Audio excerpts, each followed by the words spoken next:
টের পাইল না তোমার রিয়া জব ঘটনা মাতা পিতা টের পাইল না তুমি আল্লাহ পুলাওয়ালেক সাবা আই গো বেলাহি তোমার মতন দরদি কেউ নাই মারহাবা আল্লাহ আল্লাহ আল্লাহ তোমার মতন দরদি কেউ নাই গো বেলাহি তোমার মতন দরদি কেউ নাই মারহাবা আল্লাহ আল্লাহ আল্লাহ আল্লাহ আল্লাহ মোর মুর্শিদ নীল মন কা দিনী আওয়া মারহাবা আল্লাহ আল্লাহ আল্লাহ এই মন কইরা নীল বে মন প্রেমে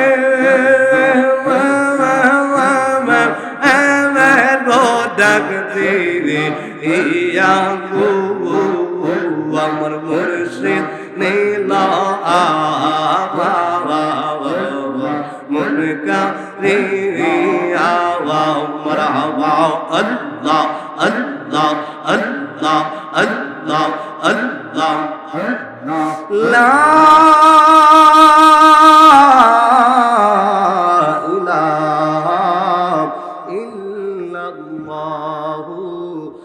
মুহাম্মাদুর রাসূলুল্লাহ সাল্লাল্লাহু আলাইহি ওয়াসাল্লাম বলে দাও রাসূলুল্লাহ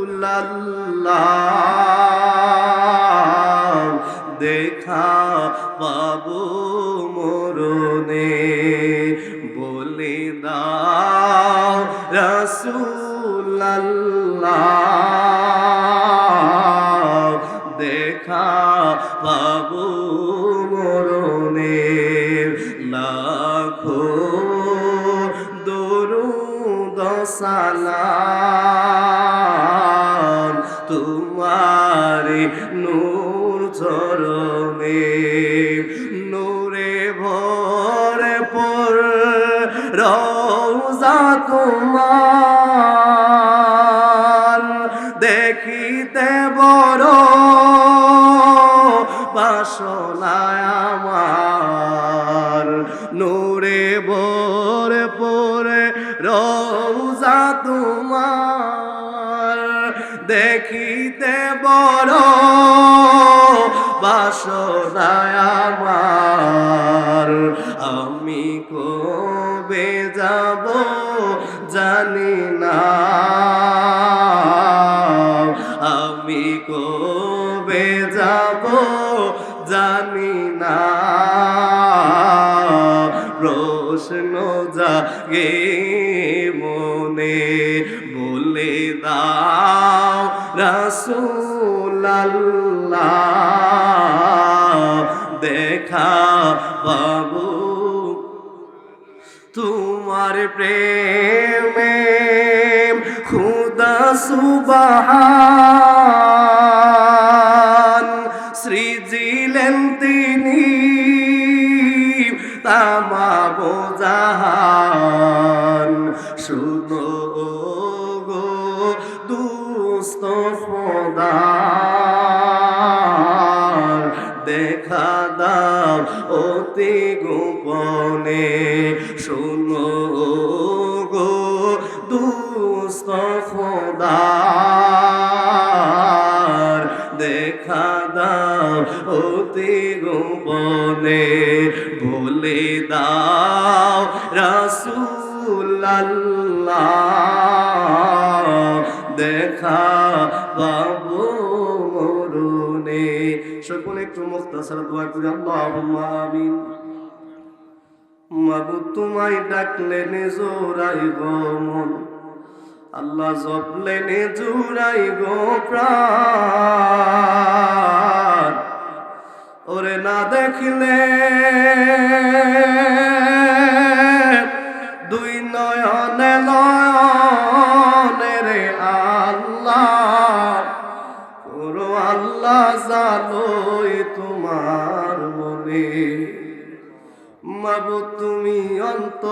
আমি আল্লাহ আমরা হইলাম ফানা, ওরে সুখে কিংবা দুঃখে রাখছো গো আল্লাহ, যাই নাকি জানো না রে আল্লাহ, করো আল্লাহ জালোই তোমার মনে। মাবুদ তুমি দেশ বিদেশে প্রেম পেলাইছো আল্লাহ, যাসিয়া যাসিয়া তোমার প্রেম আগুনে রাখছো যারে আল্লাহ, জ্বালায়া পুরায়া রে আল্লাহ, ওরে আল্লাহ জালোই তোমার মনে। মগদু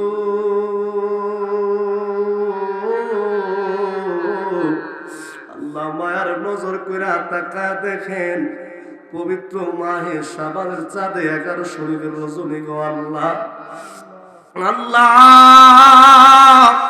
পবিত্র জুমার দিন আমাদের থেকে বিদায় নিয়ে গেল আল্লাহ। আজকে কান্দি বড়বাড়ি যুব সমাজ ও প্রবাসীদের উদ্যোগে হাজী মরহুম নিজামুদ্দিন সাহেবের আত্মার মাগফিরাত কামনায় আল্লাহ আমার ভাই হযরত মাওলানা কারি তুফাজ্জল মুস্তাফা নকশবন্দির আহ্বানের আজকের এই আজিমুশান 7ম বার্ষিক সুন্নি মহাসম্মেলনে আমি গুনাহগার মানুষ, আল্লাহ আমার ডাইনে বামে দাড়ি পাকা মুরব্বি লয়া, খানায় কাবার মেহমান লয়া, নাইবে রাসূল আলেম উলামা, আল্লাহ যুবকদেরকে নিয়া, ছোট ছোট মাসুম বাচ্চা নিয়া, আল্লাহ পর্দানিশীন মাহবুব নিয়া তুমি মহনবীর দরবারে ভিক্ষুকের মতন 2টা হাত বাড়ায় দিলাম গো আল্লাহ। আল্লাহ মেহেরবানি করে আমরা যারা হাত বাড়াইলাম আল্লাহ আমরার জীবন জিন্দেগির তামাম গুনাহগুলি মাফ কইরা দাও। আল্লাহ আমরা যারা হাত বাড়াইলাম আল্লাহ আমি জানি না এই মজলিসে কার জানি আব্বা দুনিয়ায় নাই গো আল্লাহ, মাবুদু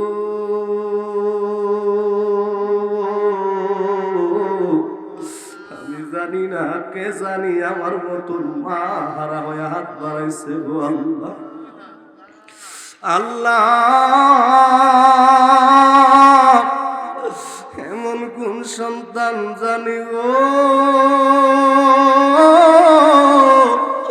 মা বাবা 2জন হারাইয়া আল্লাহ আমি গুনাহগারের সাথে চির এতিমের মতো 2টা হাত বাড়ায়া কান্দে রে আল্লাহ।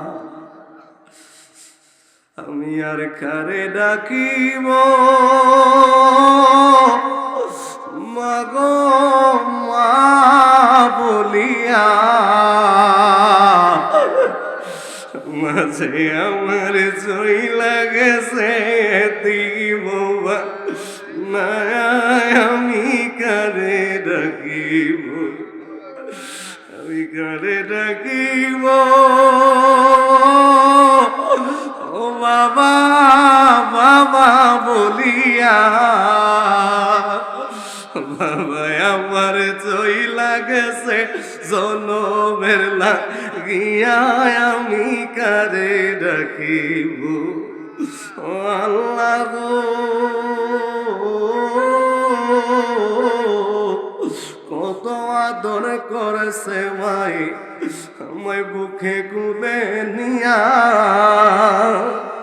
ওরে 3.5 হাত মাটির গরিব, 3.5 হাত মাটির ঘরে কবর দিলাম কুইরা, আমি কারে রাখিব। আল্লাহ মা বাবা যারা কবরে, ওই মা বাবার কবর গুনে জান্নাতের বাগান বানায়া দাও আল্লাহ। কান্দে আশেপাশের এলাকার গোরস্থানে যত নারী পুরুষ রাই পরিমাণ ইমান নিয়ে শাহিদ আল্লাহ তাদের কবরে কবরে আজকের হাতিয়া কবুল আর মঞ্জুর করে নাও আল্লাহ। বড়বাড়ির যুব সমাজ প্রবাসীরা আজকের এই মাহফিলটাকে সাজাইলো আল্লাহ, তাদের দান এবং খেদমত আপনি কবুল আর মঞ্জুর করে নেন আল্লাহ। আমি যা বলতে পারলাম, যা বলার বাকি প্রত্যেকের হাজতগুলি পূরণ করেন। আল্লাহ আমার ভাই হযরত মাওলানা কারি তুফাজ্জল মুস্তাফা নকশবন্দি, আল্লাহ তুমি তাকে দিনের দায়ী হিসাবে কবুল আর মঞ্জুর করো।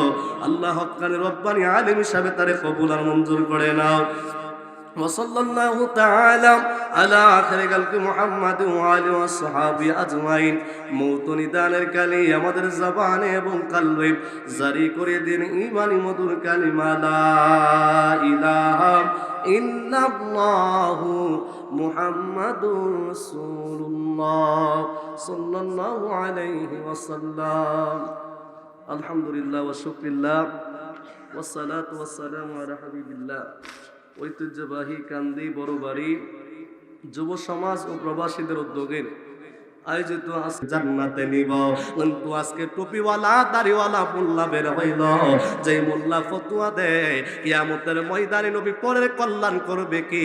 আমার নবী নাকি চিন্তা করবেন আল্লাহ আমার দুজুকে দিব না জান্নাতে দিব।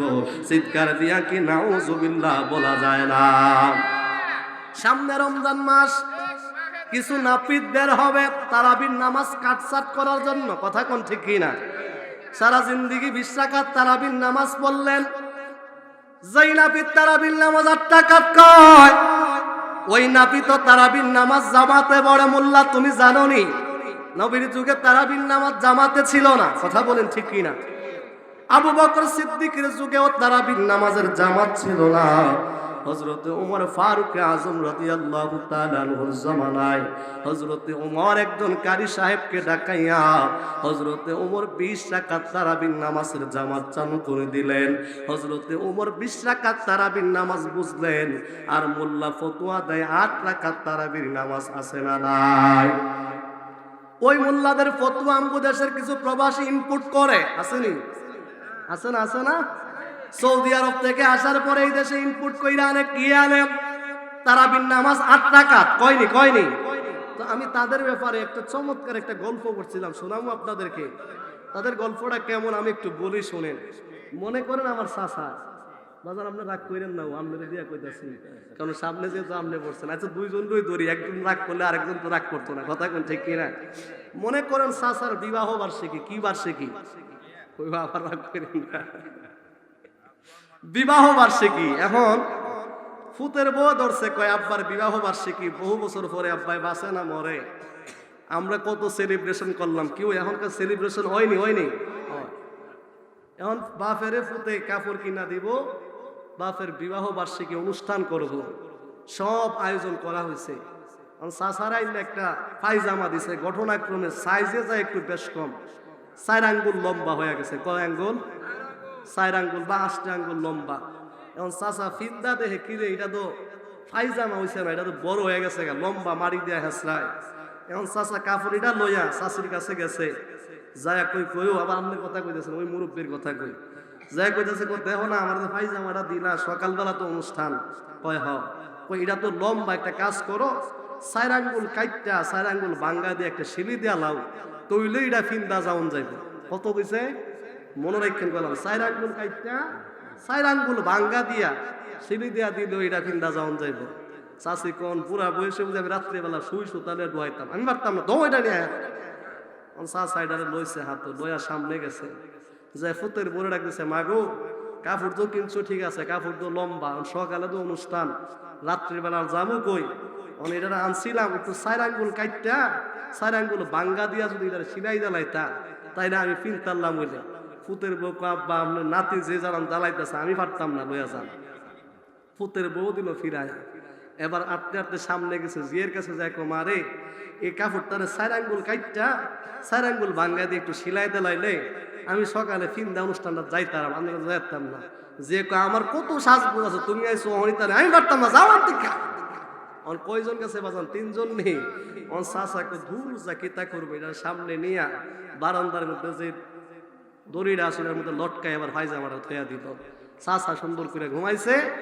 রাতের বেলায় চাষিজন বের হয়েছে, আরে মানুষটারে কত সেবা করলাম, কত খেদমত করলাম, আমার সাথে তার কত ভালো সম্পর্ক, আগামীকাল একটা অনুষ্ঠান হবে, আমার স্বামী আমারে বলছে কিন্তু আমি করি নাই, এই একটা কাজ হইতে গেছে, যা এই যে লটটা আছে ঠ্যাংটা দেখছে, দেখ কাইন্না চাষি 4 আঙ্গুল কাইটটা 4 আঙ্গুল বাঙ্গা দিয়া শিলায়া আবার জিহারেরটা ইহার উঠে দিছে। চাষি আবার চাষির নমো কিছুক্ষণ পরে ফুতের বউ বাইরেছে, দরজা দিয়া দেহে ফাইজামাইটা লড়ে। ফাইজামাইটা কি করে? অসুবিধা নাই তো বাজান, একটু শেষ করি বাজান। এবার ফুতের বউ আব্বা একটা কথা কইলো, ওই সময় জিয়ের যন্ত্রণা হাঁটছি না, আব্বা মুরব্বী মানুষ, অনুষ্ঠান আব্বারে লইহা, অনুষ্ঠান আব্বার বিয়ার অনুষ্ঠান, আমরা যদি অনুষ্ঠান করি লাভ হইব কি? এবার ফুতের বউ 4 আঙ্গুল কাটতে 4 আঙ্গুল বাঙ্গা দিছে। কিতা কোন ব্যাপারটা একটু কমছে না বাড়ছে? কতক্ষণ পরে জিও এবার 4 আঙ্গুল কাটতে 4 আঙ্গুল বাঙ্গা দিতে দিতে মাশাআল্লাহ 5 জনে বাঙ্গা দিছে। এখন কত দূর হইছে মনে করেন? আসনো ইডা এহানো এখন আইতে দিরা মারো হাফপেন হইছে। কি হাফপেন হইছে? মারো হাফপেন। ওর সকাল বেলা যখন চাচা যায় ভাইজামা ফিলছে, চাচি ডাক দেখো করতাছো কি? এটা কিতা ফিলতাছো? এটা কিতা ফিলতাছো? এটা দিয়ে মারো হাফপেন হয়ে গেছে। কি হাফপেন হয়ে গেছে? ঘটনা কি? আমি তো রাত্রে থইছি তো ঠিকঠাক, ওইটা এমন হয়েছে কেমনে? তুমি কইছো 4 আঙ্গুল কাটটা 4 আঙ্গুল বাঙ্গা দিতাম, তো আমি তো ওইটাই করছি। বুঝছি। এরপরে ফুতের বোকা আমি ওইটাই করছি। কমাইতে কমাইতে ছিল পায়জামা, বানাইছে মারু হাফ প্যান্ট। এমন কি সতর আছে না গেছে? কথা কনা রে পোলাফাইন আসেনি কয়েকটা, রাস্তাঘাটও ফিন্দে, সরমও লাগে বাইরে, আডুর উঠতে কাপড় ফিন্দে, এমেদা এমেদা নাবিন নিচে কাপড় ফিন্দে, ফিন্দা কইরা বিলে স্টাইল আসেনি। জোয়ান জোয়ান পোলাফাইন, যুবক পোলাফাইন, বৃত্তির কথা কই না বাজান, 20 বছর 22 বছরের যুবক, সামনে গরম আসতেছে, তুমি যে শর্ট প্যান্ট গুলা পড়ো যুবক, তোমার কি একটু লজ্জা হয় না? একটু কি তোমার হায়া হয় না? মুসলমানের সন্তান হিসাবে একজন পুরুষের নাভির উপর থেকে হাঁটুর নিচ পর্যন্ত এটা দায়মি ফরজ, এটাকে বলা হয় সতর। তোমার কাপড় হাঁটুর উপরে নাভির নিচে, তাইলে এর চাইতে উলঙ্গ হওয়ার মধ্যে আর কোনো পার্থক্য নাই। কথা বলেন ঠিক কিনা? এমন বেহায়া যুবক আছে না নাই? তো ওই আমগু দেশের সালাফি যেগুলো, আহলে হাদিস যেগুলো, ওই 4 আঙ্গুল কাইটটা 4 আঙ্গুল বাঙ্গা দিতে দিতে আমলগুলারে এমন শর্ট করছে, 20 রাকাত তারাবিরে কাইটটা এখন 8 রাকাত করে দিছে। কথা বলেন ঠিক কিনা? তারা বলে ফরজ নামাজের পরে দোয়া নাই, তারা বলে সুন্নতের আমল করার দরকার নাই, সুন্নত নামাজ পড়তে হবে না। কত বড় জালিম! মা বাবার মৃত্যুর পরে এই যে আজকে হাজী মরহুম নিজামউদ্দিন সাহেবের আত্মার মাগফিরাত কামনায় আজকের এই মাহফিল, তারা বলে এগুলো করলে নাকি কবরে আল্লাহ আযাব দিবে। নাউজুবিল্লাহ বলবেন না? আমি দেখলাম তারাই বলছে ব্যাংকে অ্যাকাউন্ট করা যাবে না, হারাম। আবার তারা মাদ্রাসার লাগে অ্যাকাউন্ট কইরা টেহানে। কথা কোন ঠিক নিও? নিজের বেলা হইলে আরাম, পরের বেলা হইলে কি? এই তারাই ফতোয়া দিয়েছে এই যে শবে বরাত আসবে, তারা পাগলা কুকুরের মতো পাগল হয়ে যাবে। তাদের ভিতরে একজন ফতোয়া দিয়েছেন যে শবে বরাতের রাত্রে মসজিদে ইবাদত করার চাইতে বেশ্যাখানায় রাত্রি যাপন করাও নাকি উত্তম। এত আসতে বললেন নাউজুবিল্লাহ। কেন বলছে জানেন? আমি বলি তাদের জন্মটা বেশ্যাখানায় হয়েছে। কথা বলেন ঠিক কিনা? এটা আমার দলিল না। আমার আল্লাহ বলে, ও দুনিয়ার মানুষ শুনে যাও, আমার মুস্তাফার সাথে যারা বিয়াদবি করবে, আমার রাসূলের সাথে যারা দুস্তাগি করবে, তাদের জন্মের মধ্যে বেজাল থাকবে। এর প্রমাণ কি?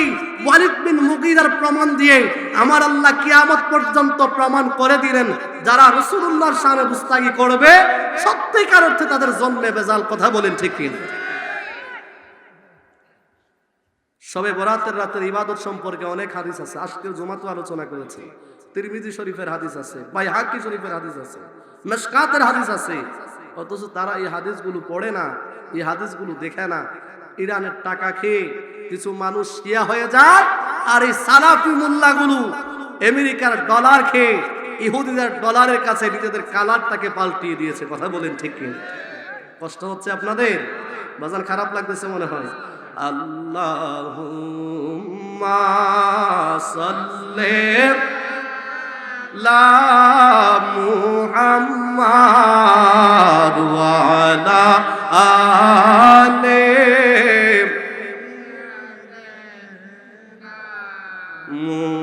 মুহাম্মাদ ওয়া আলা আলি সাইয়্যিদ।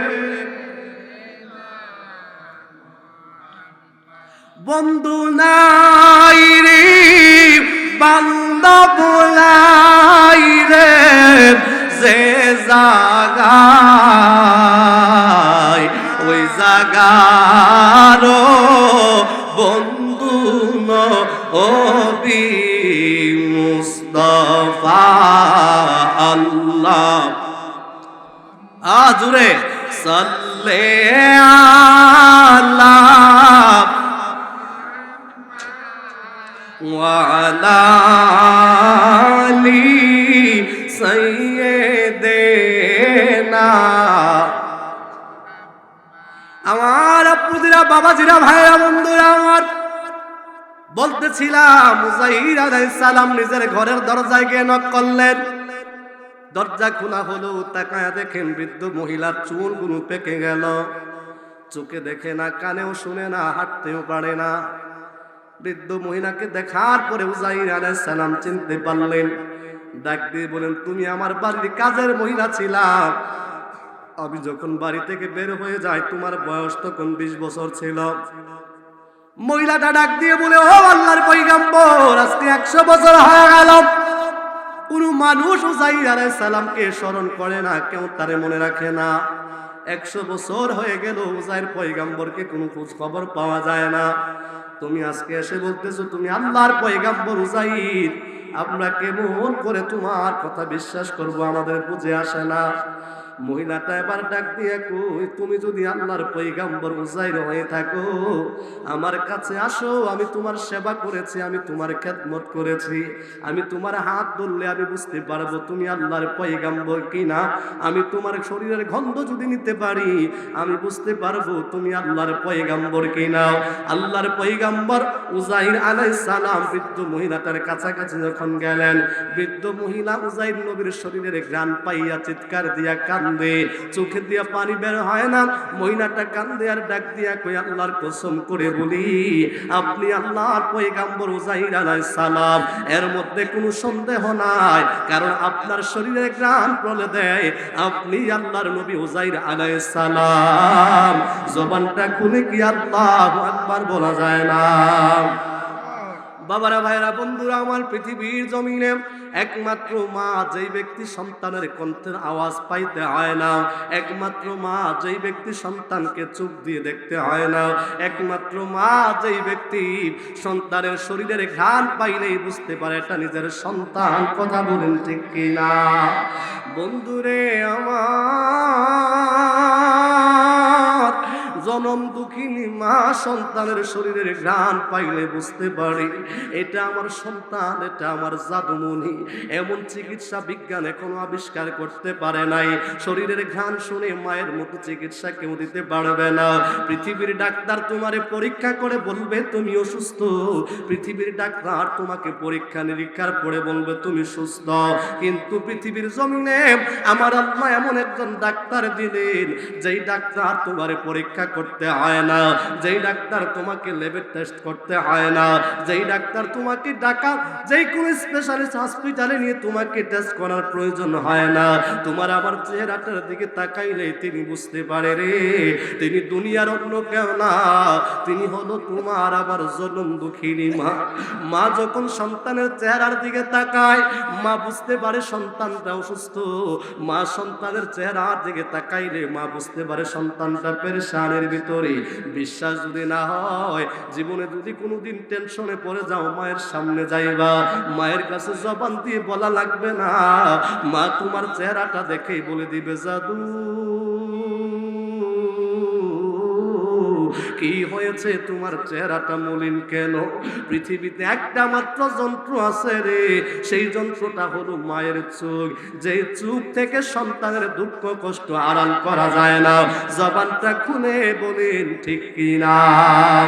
মায়ের মতো দরদিয়া নাই রে দুনিয়াতে আমার, মায়ের মতো দরদিয়া নাই রে দুনিয়াতে। স্বর্গ সুধা পাই যে আমি, স্বর্গ সুধা পাই যে আমি, মায়ের আদরে তেরে আমার, মায়ের আদরে তে আমার, মায়ের মতো দরদিয়া নাই রে দুনিয়াতে, মাঝে আমার নয়ন মনি,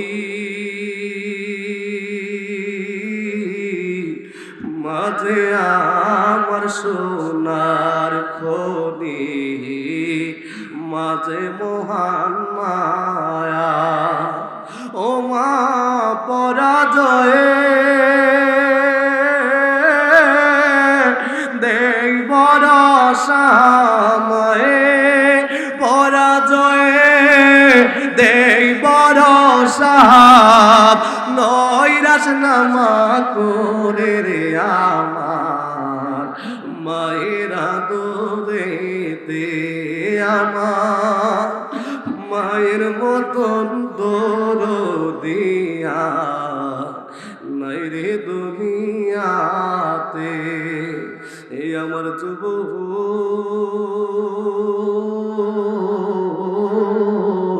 ও আমার কান্দের যুবক ভাইরা, এই আমার আশেপাশের এলাকার বন্ধুরা, এই পৃথিবীতে মায়ের মতন আপন কেউ নাই, কিন্তু ওই মাও তোমার আমার কবরের আপন হবে না। যে মায়ের ব্যাপারে আপনার আমার নবী রাহমাতুল্লিল আলামিন বলে উম্মত শুনে নাও, আমি নূরের নবী তোমাদেরকে জানিয়ে দিচ্ছি, রিদাউ রাব্বি ফি রিদাল ওয়ালিদাইন ওয়া সাখাতু রাব্বি ফি সাখাতিল ওয়ালিদাইন। মা বাবার সন্তুষ্টির ভিতরেই আমার আল্লাহর সন্তুষ্টি পাওয়া যায়। মা বাবা যদি কারো বড় সন্তুষ্টি হয়, আমার আল্লাহ সন্তুষ্টি হয়ে যায়। আমার আল্লাহ কুরআনুল কারীমের ভিতরে আমার আল্লাহ কয়, বান্দারে আমি আল্লাহ তোমাদেরকে দায়িত্ব দিচ্ছি, শুনে যাও। আমার আল্লাহ বলেন, ওয়াবুদুল্লাহ ওয়া লা তুশরিকু বিহি শাইআ। আল্লাহ কয় আমি আল্লাহর ইবাদত করো, আমার সাথে কাউকে শরীক করিও না। তারপরে আমার আল্লাহ কয়, বান্দা আমি আল্লাহর ইবাদতের পাশাপাশি আমি আল্লাহ তোমারে ডিউটি দিচ্ছি, আমি আল্লাহ তোমারে দায়িত্ব দিচ্ছি, ওয়াবিল ওয়ালিদাইনি ইহসান, তুমি তোমার মা বাবার সাথে সৎ আচরণ করো। কিন্তু আমার একটা জামানায় আসছে রে যুবক, যেই জামানায় দেখা যায় সন্তান বাবার সাথে ভালো ব্যবহার করে না, সন্তান মায়ের সাথে ভালো ব্যবহার করে না। এলাকাবাসীর কাছে সন্তানের কত প্রশংসা শোনা যায়, সন্তান ঢাকা শহর ফ্ল্যাট বাসা ভাড়া নিয়ে সেই জায়গার মধ্যে থাকে, এলাকার কোনো মানুষ গেলে তার সাথে কত ভালো সম্পর্ক, কিন্তু মায়ের সাথে সন্তানের সম্পর্ক ভালো না, বাবার সাথে সন্তানের সম্পর্ক ভালো না। এলাকার মানুষগুলোর সাথে বড় মধুর সম্পর্ক, এলাকার মানুষ চাষ করে আইসা বলে আব্দুর রহিমের ছেলেটা বড় ভালো, আমি ঢাকায় গেছিলাম, আমারে বড় ইজ্জত করছে, বড় সম্মান করছে। এই কথাটা বাবা যখন কানে শুনে, বাবা বাড়ির ভিতরে আইসা চোখের পানিগুলো ফালায়া ফালায়া কান্দে, আর ডাক দিয়া কয়, আল্লাহ আমি যে সন্তানটারে এত কষ্ট করে লালন পালন করলাম, আমার সন্তান জীবনে আমারে ফোন দেয় না, মাস পার হয়ে গেলে আমি বাবা ফোন না দিলে আমার সন্তান ফোন দেয় না, আমি আমার সন্তানের খবর না নিলে আমার সন্তান খবর নেয় না। এলাকার মুরব্বীদের সাথে তার কত ভালো সম্পর্ক, এলাকার মুরব্বীরা তার কত প্রশংসা করে, বাবাটা রাতের বিছানায় পিনায়া পিনায়া কান্দে। মা জিজ্ঞাসা করে, কেন কান্দো, কান্নার কারণ কি? ডাক দিয়া বাবাকে নিজের কান্নাটারে লুকানোর চেষ্টা করি। বাবা কই, কেন কান্দি জানুনি?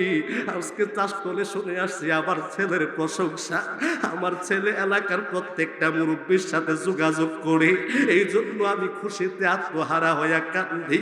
মা ডাক দিয়া কই, আমি বুঝছি তুমি কেন কান্দো, তোমার ছেলে তোমার ইচ্ছা কইরা ফোন দেয় না, তুমি ফোন না দিলে তোমার ছেলে তোমার খবরে নেয় না।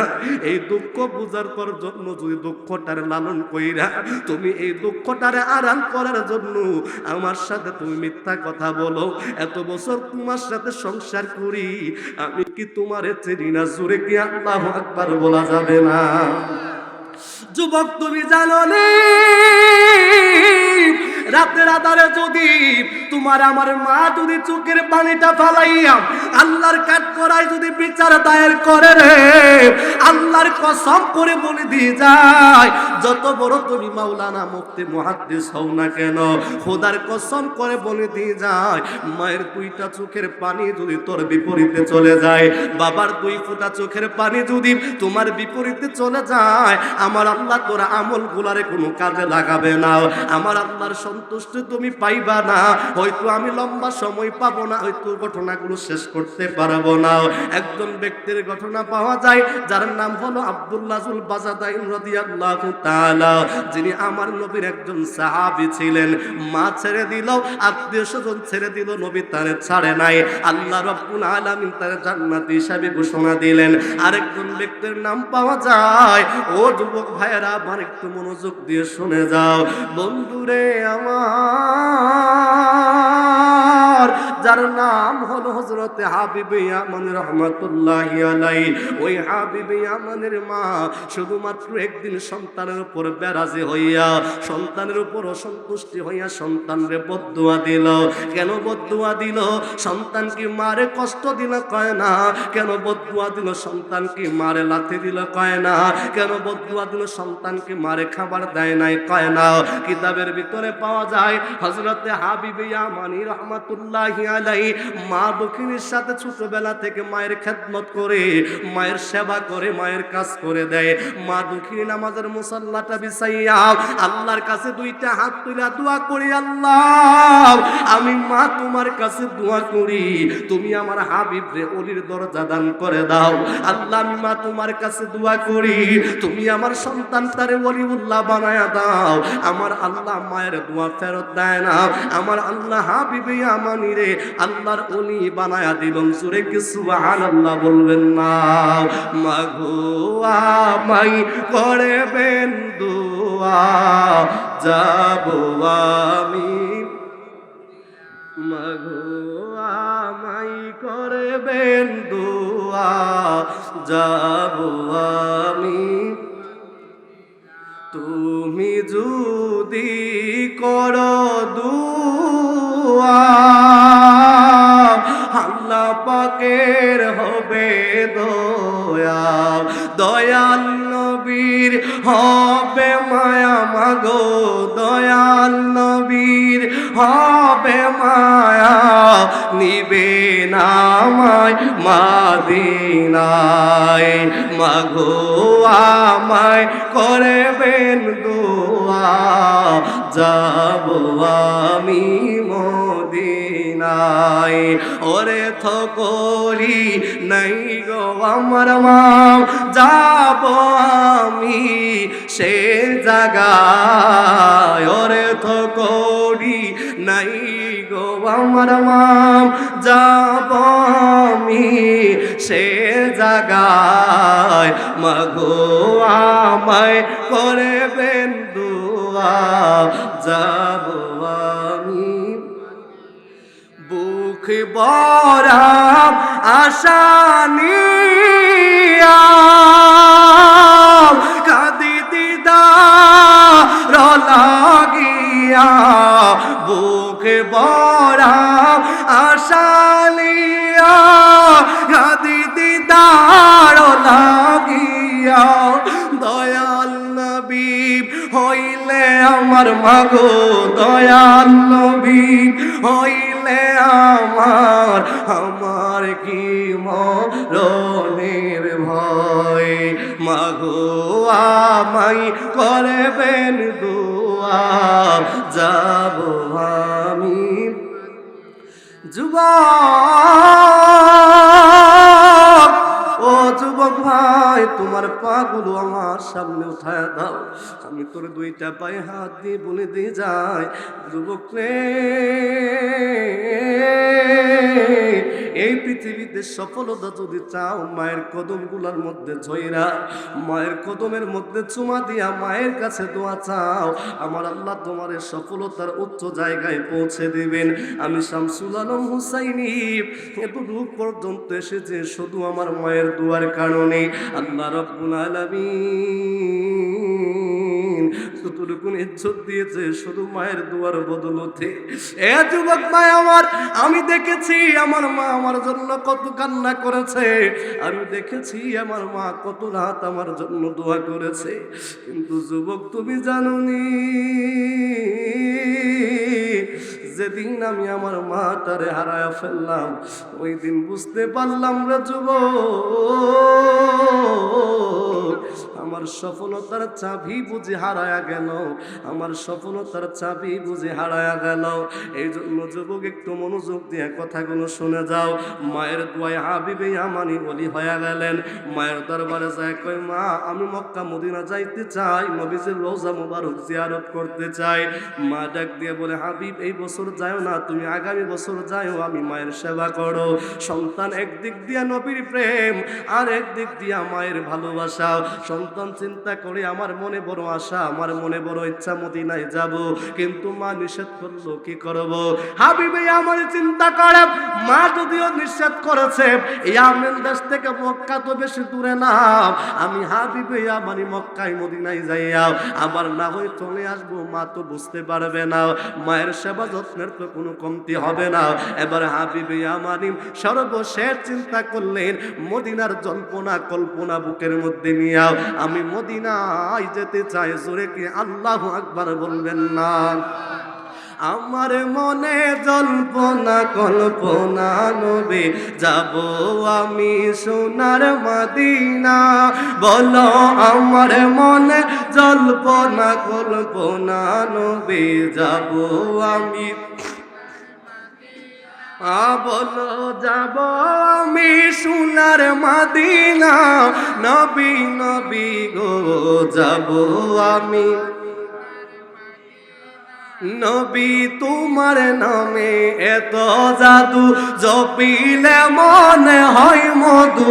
তোমার নামে এত জাদু, জপিলে মনে হয় মধু। সেই মধু কোথাও মিলবে না নবী, সেই মধু কোথাও মিলবে না।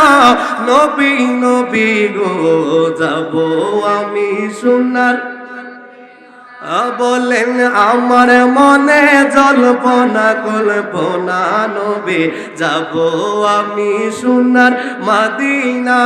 বলেন যাব আমি সোনার মদিনা, নবী যাব আমি সোনার, নবী নবী গো যাব আমি সোনার। মনটায় আমার অনেক খুশি, নবীজিকে ভালোবাসি। মনটায় আমার অনেক খুশি, নবীজিকে ভালোবাসি। ভালোবেসে তৃপ্তি মিটে না রাসূল, ভালোবেসে তৃপ্তি মিটে না। নবী নবী গো যাব আমি সোনার, আবাজান আমার মনে জল্পনা কল্পনা নবী যাব আমি সোনার মদিনা। যাইতে চান কি চান না? ডান হাতটা একটু তুইলা একটু আল্লাহরে দেখান, ইয়া রাসূলুল্লাহ বলেন। বন্ধুরে ওই হাবিবে আমানি বাড়ি থেকে নবীর সালাম দিলে আমার নবীর সালামের জবাব দিত। হাবিবে আমানি নবীর উপর রাতে দুরূদ পড়লে আমার নবীর জিয়ারত নসিব হয়ে যেত। কিন্তু মা যখন নিষেধ করলো, বাবা মক্কা যাওয়ার না, পরের বছর যায়ও, হাবিবে আমানি নবীর প্রেমে বিভোর হইয়া মায়ের কথাটাকে ওভারটেক করে আবার তিনি মক্কার উদ্দেশ্যে রওনা দিলেন। কিন্তু আগে নামাজ পড়লে হৃদয়ে বড় শান্তি লাগতো, আগে সেজদা দিলে মনের মধ্যে তৃপ্তি আসতো। কিন্তু ওই দিন মসজিদে হারামের ভিতরে যাইয়া নামাজ পড়ে আগের মতো শান্তি লাগে না, মনের ভিতরে কেমন যেন অস্থিরতা কাজ করে। হাবিবে আমানি দৌড়াইয়া নবীজির রওজা মুবারকে গেলেন, আল্লাহর নবীর রওজা মুবারকে যায় সালাতু সালাম দিলেন। আজকে আমগো দেশে নতুন নতুন ফতোয়া দেয়, নবীর দাঁড়ায় সালাম দিলে বেদাতের ফতোয়া দেয়। কিন্তু আমার ডানে বামে অনেকে আপনারা যারা হজ করেছেন, উমরা করেছেন, বাজার আপনারা বলেন না বাবু সালাম দিয়া যখন আপনারা প্রবেশ করেন তখন কি মানুষগুলো দাঁড়ায়া থাকে না বৈশা থাকে? বাবু সালাম দিয়া ঢুকলেন, দাঁড়ান অবস্থায় আপনারা চলার অবস্থায় হাঁটতে হাঁটতে আমার নবীর সালাম দিয়া যাওয়া হয়, কথা কোন ঠিক কিনা? ও মৌলবী, তুমি নবীর সালাম দিতে গেলে দাঁড়ায় তোমার কষ্ট হয়, কিন্তু তুমি কি কোরআন হাদিস পড়ো না? হাদিসের কিতাব খুলো, আল্লাহর নবী দুনিয়ার জমিন থেকে পর্দা করলেন, আমার তোমার জন্য জানাজার নামাজ হয়, আমার তোমার জন্য জানাজায় দোয়া করা হয়, আমার নবীর কোনো গুনাহ নাই, আমার নবীর জানাজা তোমার আমার মতো হয় নাই। আমার নবীর জিসিম মুবারকটা মাওলা আলী নিজের হাতে গোসল করাইয়া আমার নবীকে কাফন পরাইয়া খাটের মধ্যে রাইখা দিলেন। সাহাবায়ে কেরাম আমার নবীর চতুর্দিকে ঘুরে আর দুরূদ সালামের হাদিয়া দেয়। আবু বকর সিদ্দিক বলে, আমি দেখি আমার নবীর ঠোঁট মুবারক গুলো নড়ে, আমার নবীর জানাজা তো আমাদের মতো হয় নাই। এবার মৌলবী ফতোয়া দিবে নবীর সামনে যায় সালাম দেওয়া জায়েজ, তাইলে এবার আমি তোমারে আল্লাহর কোরআন থেকে বলি, আমার আল্লাহ রাব্বুল আলামিন বলে কি বলে জানেননি? মৌলবীরা ফতোয়া দেয় আমার নবী নাকি দূরে, কিন্তু আমার আল্লাহ রাব্বুল আলামিন কত চমৎকার ভাবে জানিয়ে দেয়, আন-নাবিয়্যু আউলা বিল মুমিনিনা মিন আনফুসিহিম। আল্লাহ কই, ও ঈমানদারের দলেরা, আমি আল্লাহ তোমাদেরকে জানিয়ে দিচ্ছি আমার নবী হচ্ছেন তোদের জানের চাইতে আরো কাছে, আরো কাছে। জুড়ে কি সুবহানাল্লাহ বলবেন না?